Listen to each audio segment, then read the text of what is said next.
Ginagawa mo? Papapansin sa'yo. O napansin na katatabi?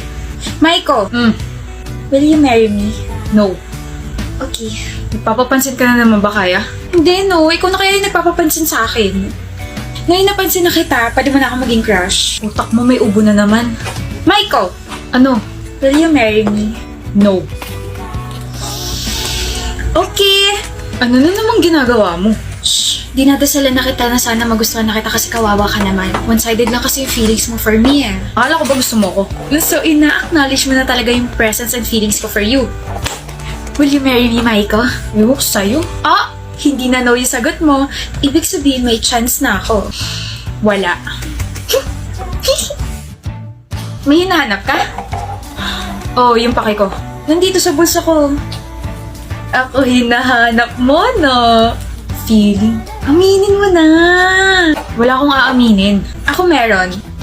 Nag-iipon na ako para sa kasal nating dalawa, no? Ito ang ipon ko. May 10 pesos na. Uy!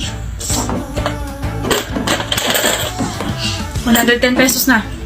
Good luck sa pag-iipon natin. Maiko, Hmm, will you marry me? maybe.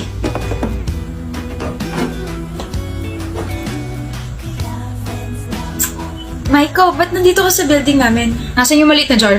Nandito sa bag ko. Ako na. Bakit? Itatapon mo? Akala ko ba okay na tayo? I mean, alam ko naman na one-sided pa rin yung feelings ko para sa'yo, pero... Sira, di ba puno na yun? Oo. Nakabili na kasi ako ng mas malaking plastic jar. Tapos nakahanap na ako ng part-time. Wait, naghanap ka ng part-time job? Bakit? Para sa kasal natin. Ha? Masipag ako kaya. Mukhang mapapadali kasal natin ah. Teka, Maiko. Bigay ko sa'yo yung jar mamaya. Will you marry me? Pakakasalan kita kaya. I receive a wedding invitation from your ex. Like, ang kapal naman ng mukha niya. Best friend mo ko, so bakit niya ako sasandan, di ba? Wedding will happen sa Batanes, like, ang ganda ron. Tapos sabi sa invitation, magkakaroon daw tayo ng all-paid expense trip. Jewel, wait, hindi ka ba naka-receive ng invitation? Oh my gosh. Bakit ka ba tinatanong? Sorry for being insensitive. Ex mo nga pala si Maiko. Of course, he won't invite you. Hi love, sorry I'm late. Hi, Maiko. Hi, Maiko? Maiko? Yes? Wait! Kayo pa rin?